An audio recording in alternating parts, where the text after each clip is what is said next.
Welcome dear student. आज हम discuss करेंगे क्रिया किसे कहते हैं और क्रिया के कितने भेद या प्रकार होते हैं। तो चलिए देखते हैं क्रिया किसे कहते हैं। जिन शब्दों से किसी कार्य के होने या करने का पता चलता है उसे क्रिया कहते हैं। क्रिया वे शब्द होते हैं जिनसे किसी कार्य के होने या करने का पता चलता है। तो देखिए फिर से एक बार, जिन शब्दों से किसी भी या किसी कार्य के करने या होने का पता चलता है उसे कार्य अर्थात क्रिया कहते हैं। जैसे देखिए, पढ़ना, लिखना, खाना, सोना इत्यादि। पढ़ना, लिखना, खाना, सोना, खेलना, उठना, बैठना, जाना। ठीक है, तो जिन शब्दों से किसी कार्य के होने या करने का पता चलता है उसे क्रिया कहते हैं, अर्थात कार्य को ही हम क्रिया कहते हैं। अब आगे लिख लेंगे, रचना के आधार पर क्रिया के दो भेद होते हैं। रचना के आधार पर क्रिया के दो भेद होते हैं, सकर्मक और अकर्मक। सकर्मक और अकर्मक। यहाँ पर देखेंगे सकर्मक, तो यहाँ लिखेंगे कि कर्म, जिस क्रिया के साथ, जिस भी क्रिया के साथ अगर कर्म उपस्थित हो, इसका मतलब होता है साथ, क्रिया साथ हो अर्थात उपस्थित हो, उसे सकर्मक क्रिया कहती है। और यहाँ पर देखेंगे अवराध है अभाव या नहीं के अर्थ में। तो जिस क्रिया के साथ कर्म का अभाव हो, अर्थात अगर क्रिया के साथ कर्म ना हो तो उसे अकर्मक क्रिया कहते हैं। और जिस क्रिया के साथ अर्थात क्रिया के साथ अगर कर्म हो तो उसे हम सकर्मक कहते हैं। यही पर इसका अर्थ है, सकर्मक मतलब कर्म साथ, अकर्मक मतलब कर्म का अभाव हो, अर्थात जहाँ जिस क्रिया के साथ कर्म पाया जाता है उसे सकर्मक कहते हैं। और जिस क्रिया के साथ अगर कर्म ना हो, अर्थात क्रिया के साथ कर्म ना हो तो उसे अकर्मक कहते हैं। एग्जाम्पल के लिए देख लेते हैं। फर्स्ट सकर्मक की ओर देखेंगे। किसी भी सेंटेंस में बोल सकते हैं, किसी भी वाक्य में अगर क्रिया का प्रभाव कर्म पर भी पड़ता है तो उसे क्रिया कहते हैं। अगर वाक्य में क्रिया का प्रभाव सिर्फ कर्ता पर पड़ता है, केवल कर्ता पर ही पड़ता है, तो उसे हम अकर्मक कहते हैं। बोलने का सीधा अर्थ है कि सकर्मक अर्थात कर्म साथ हो, अकर्मक अर्थात कर्म ना हो। तो क्रिया वे क्रियाएं जिनके साथ कर्म हो उसे हम सकर्मक क्रिया कहेंगे। वे क्रियाएं जिनके साथ कर्म ना हो उसे अकर्मक क्रिया कहेंगे। एग्जाम्पल देख लेते हैं। देखिए, राम पुस्तक पढ़ता है। राम पुस्तक पढ़ता है, तो किसको पढ़ता है? पुस्तक को। तो यहाँ पर कर्म पुस्तक हुआ। ठीक है, यहाँ हम लोग देखेंगे कि चूंकि हम लोग कारक चिन्ह के अनुसार भी देख सकते हैं, कर्ता नहीं कर्म को, कर्म कर्म को, कर्म का चिन्ह होता है को, मतलब कर्म का चिन्ह होता है को, जिसके साथ को जुड़ा हुआ हो। या बोल सकते हैं को से हम प्रश्न करेंगे तो आंसर आता हो तो उसे हम कर्म कहेंगे। तो यहाँ देखेंगे कि राम पुस्तक पढ़ता है, किसको पढ़ता है? पुस्तक को। तो यह हो गया सकर्मक, मतलब इस क्रिया के साथ कर्म उपस्थित है। और इससे बेस्ट पहचानने का तरीका है कि हम क्या प्रश्न करें, या फिर तो किसको, क्या या किसको। चूंकि कर्म का चिन्ह ही वो होता है तो किसको या फिर क्या का प्रश्न करें। अगर दोनों का उत्तर आता है, दोनों का उत्तर हमें मिल जाता है तो वह सकर्मक क्रिया कहलाएगी। यदि इन दोनों का उत्तर हमको सेंटेंस में कहीं पर भी, वाक्य में कहीं पर भी नहीं मिलता है, वह अकर्मक के अंतर्गत आएगा। चलिए देख लेते हैं। राम पुस्तक पढ़ता है, तो यहाँ पर देखेंगे क्रिया क्या है? पढ़ना या पढ़ता है। यहाँ पर पढ़ना क्रिया है, तो क्या पढ़ता है? पुस्तक पढ़ता है। एक आंसर आ गया।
उपलब्ध इस सेंटेंस में या इस क्रिया में उपलब्ध नहीं हुआ तो यह अकर्मक वाक्य मतलब इस वाक्य में कर्म उपस्थित नहीं है। तो जो यह क्रिया है वह अकर्मक क्रिया है। यह जो गाना वाला क्रिया है वह अकर्मक क्रिया है। या जी यह जो सेंटेंस है वह अकर्मक वाक्य अकर्मक सेंटेंस है। चलिए आगे देख लेते हैं। वह खा रहा है, वह खा रहा है। यहाँ पर क्रिया देखेंगे खाना या खा रहा है। तो यहाँ पर हम लोग क्वेश्चन बनाएंगे क्या खा रहा है। क्या खा रहा है तो आंसर बोल सकते हो आप लोग वह खा रहा है या वह, ठीक है। तो पर भी परफेक्ट आंसर हमको नहीं मिला।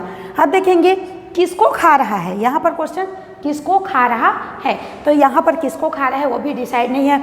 वह को खा रहा है तो हम नहीं बोल सकते। तो यहाँ पर क्या और किसको दोनों का उत्तर हमको प्राप्त नहीं हुआ।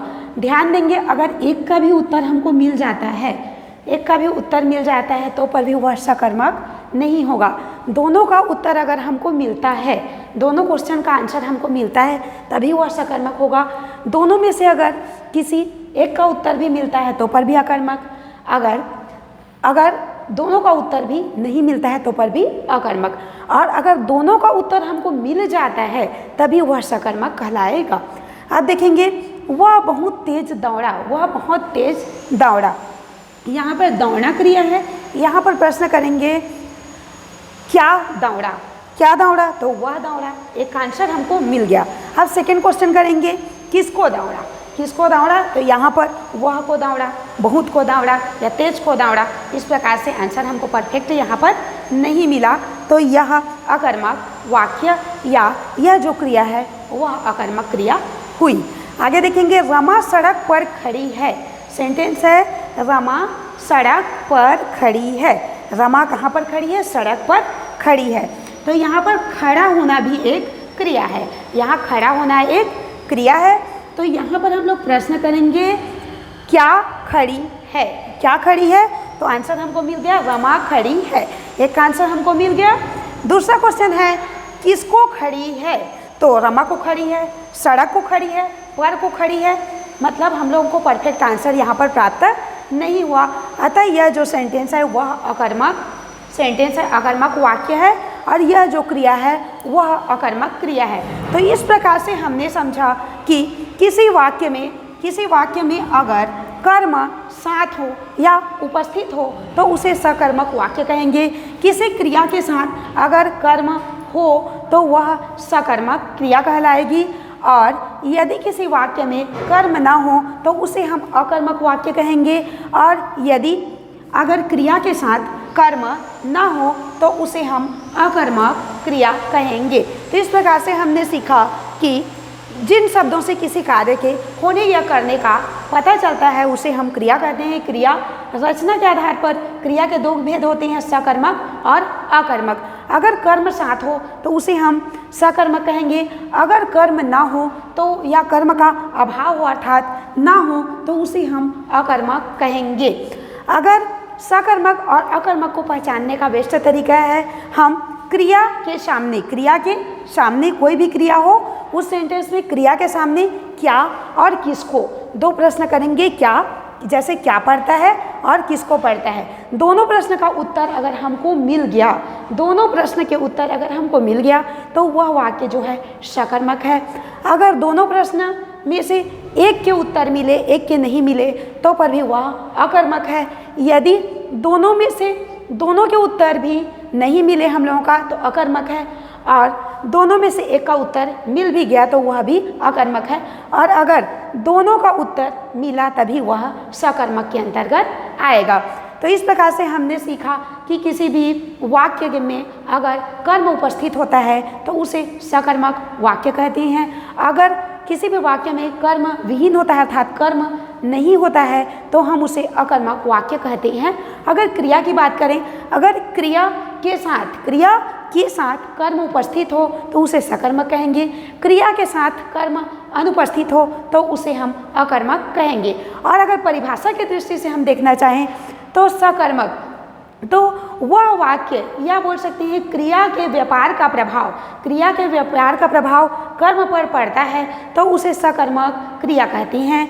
क्रिया के व्यापार का प्रभाव यदि कर्म पर नहीं पड़ता है तो उसे हम अकर्मक क्रिया कहेंगे। तो इस प्रकार का आज का हमारा टॉपिक यहाँ से कंप्लीट होता है। Thank you.